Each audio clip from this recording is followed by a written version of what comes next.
Trending topik, Ustadz penipu bertaraf internasional. Korban investasi Yusuf Mansur menyasar para TKW yang bekerja di luar negeri.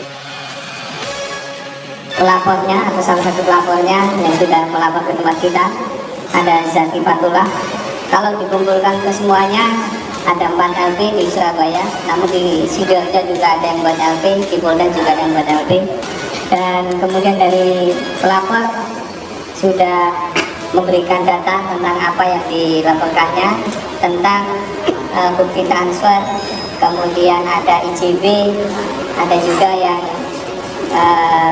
kwitansi-kwitansi lainnya. Kembalikan uang-uang nasabah yang dasarnya atas nama bisnis, karena di dalam bisnis itu harus fair ya. Anda harus fair, Anda harus jujur. Kembalikan ya, karena mereka mau berinvestasi karena iming-iming keuntungan yang besar yang mereka percaya karena datang lahir dari mulut seorang ustadz. Dalam kesepakatan yang ditandatangani oleh Yusuf Mansur, salah satu poin, dia bersedia mengganti uang pokok plus keuntungannya kepada siapa saja yang mengklaim telah mengikuti investasi Kondotel Mulyafidi dan patungan usaha. Dia juga berjanji untuk berhenti mengumpulkan investasi yang ilegal. Mau bersedia diaudit. Dan kepada saya, Yusuf Mansur meminta agar mempertemukan dengan orang-orang yang menjadi korban.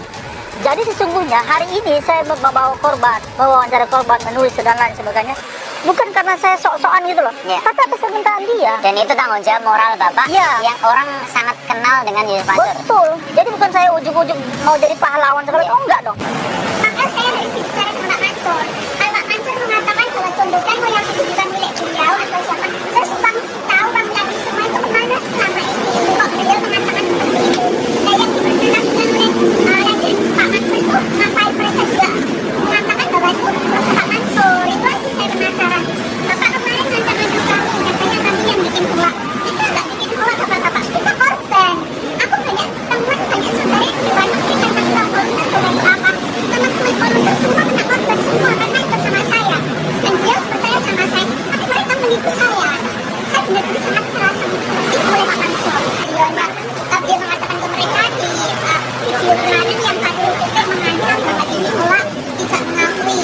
Kalau dari sini juga teman-teman saya banyak sekali, sekarang 15 orang sudah gabung ke saya. Itu semua juga investasi bodongnya beliau. Kampung tanah tidak ada wujudnya juga.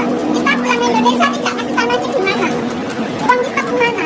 Mereka tidak kasih penjelasan uang kita itu saat ini kembangnya seperti apa, laporannya seperti apa. Ada lagi ibadah itu kan ada kerahiman yang sebagai hasil laporan. Seperti kemudian teman saya mengadu bertele-tele minta dikembalikan. Uangnya dikembalikan seperti awal 5 tahun yang lalu 2.500 atau 2.500 Indonesia. Nah ini kan namanya utang ke Bapak. Selama 5 tahun dikembalikan hasilnya. Itu kan bertele-tele, kita punya perjuangan. Lapor sana, lapor sini. Dan saya jawabnya sebelum kembali sampai saat ini sampai kita.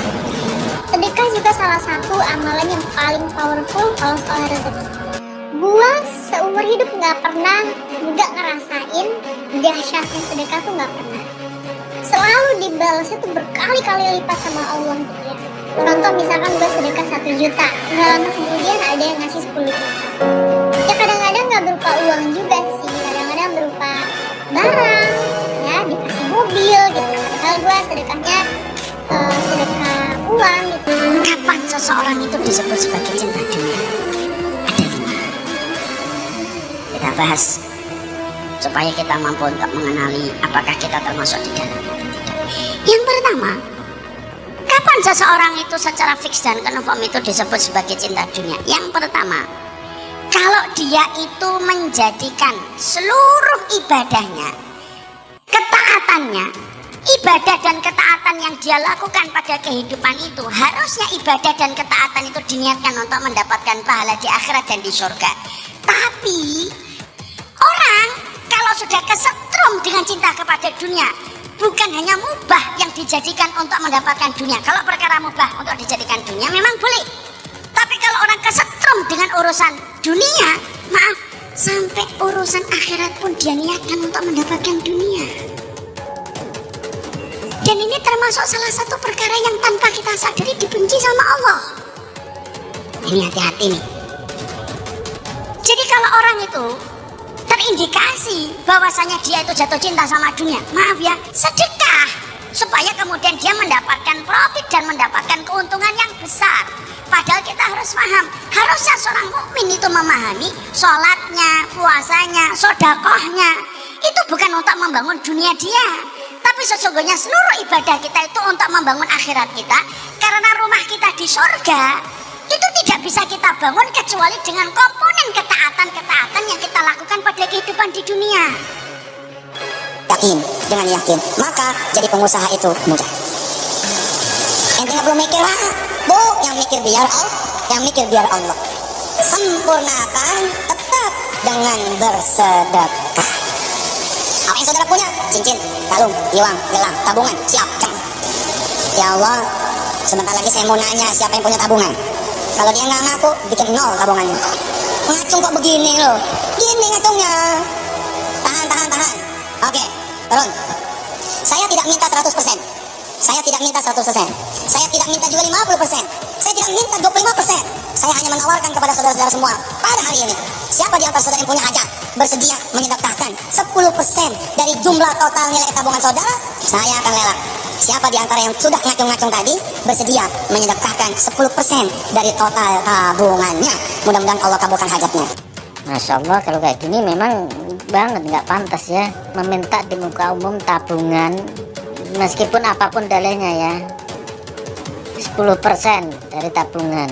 Kan menurut saya pribadi miris, terenyuh, kok bisa sekelas Ustadz Mansur ini tega atau bisa menyampaikan hal ini. Beliau sangat cerdas. Nah, jangan sampai kecerdasannya ini disalahgunakan kepada umat ya.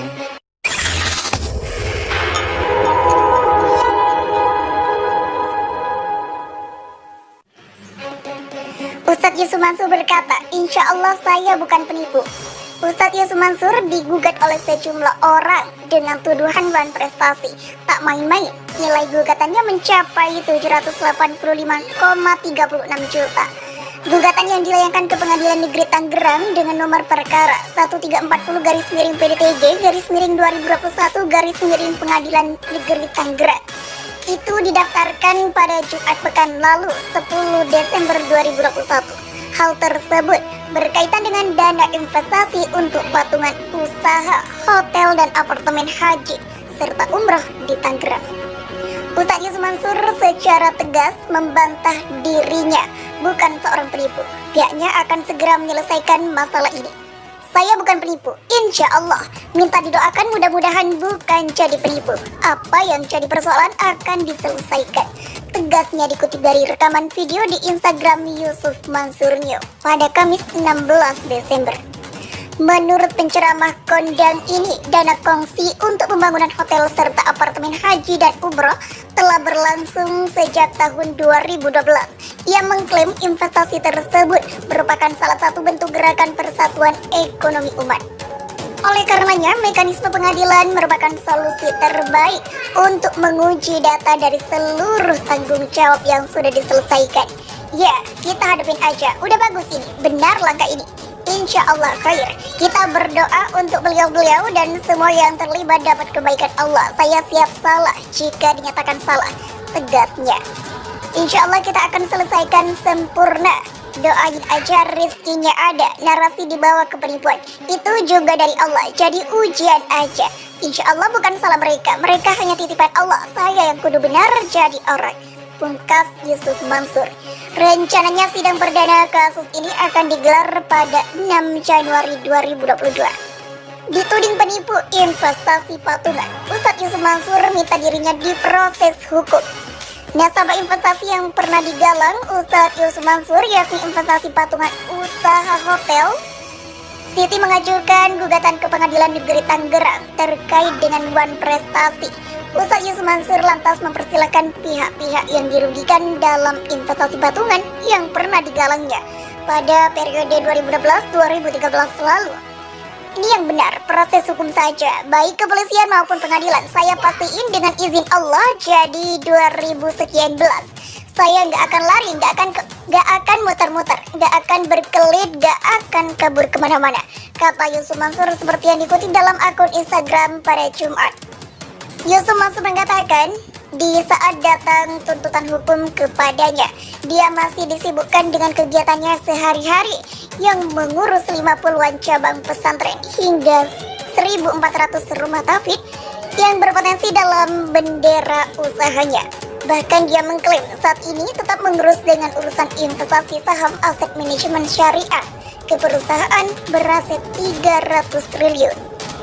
Tetap urus masuknya investasi Eropa ke Python insya Allah. Kemarinan baru dari Dubai, investor meeting di Dubai, di Burj Arab, ujar Yusuf Mansur. Jadi menurutnya dengan datangnya tuntutan tersebut, dia tidak bakal kabur dari kewajibannya. Jadi gak mungkin banget kabur. Biar publik lihat juga, berbeda yang dengan sebagai yang lainnya. Tiarap, saya masih berdiri dengan izin Allah dan sebagainya. Didoakan kawan-kawan semua, ujarnya. Menurut Yusuf Mansur sudah mendengar kalau dirinya juga dilaporkan ke polisi terkait dengan dugaan penipuan dari investasi patungan yang pernah digalanya. Terkait dengan investasi patungan yang gagal, Yusuf Mansur mengklaim sudah menyelesaikan kewajibannya sebanyak 90% dalam kurun waktu 2021 hingga 2022. Izinkan saya bicara sedikit. Dibanding dengan puluhan pesantren dan ribuan rumah tahfidz, laporan polisinya kadang-kadang jutaan, 5 juta dan ramai betul, gagap gempita di setiap laporan. Sedang 90% dalam kurun waktu 2012 sampai dengan 2021 relatif sudah saya selesaikan. Yang maaf, kalau yang lain, kalau bukan karena doa-doa kawan juga, ya udah lari, kabur, atau pasang badan, beber Yusuf Mansur. Dia membeberkan kalau permasalahannya terkait dengan dana investasi patungan untuk menegakkan ekonomi umat diklaim memiliki banyak kemajuan dibandingkan dengan masalah yang mengitarinya. Sementara masalah aslinya banyak sudah diselesaikan. Salah satunya adalah umat punya sendiri M-Money Syariah dan Aset Manajemen Syariah IPO, ujar Yusuf Mansur. Diketahui Yusuf Mansur pernah menggerakkan investasi patungan usaha Hotel City yang pada tahun 2012-2013 lalu. Patungan usaha itu rencananya untuk pendirian dan pengembangan apartemen dan Hotel City pada tahun 2012 lalu. Nasabah dijanjikan akan diberikan bagi hasil sebesar 8% per tahun. Namun faktanya Yusuf Mansur tidak pernah melakukan kewajibannya hingga pernah disomasi. Hingga saat ini para nasabahnya itu melayangkan gugatan.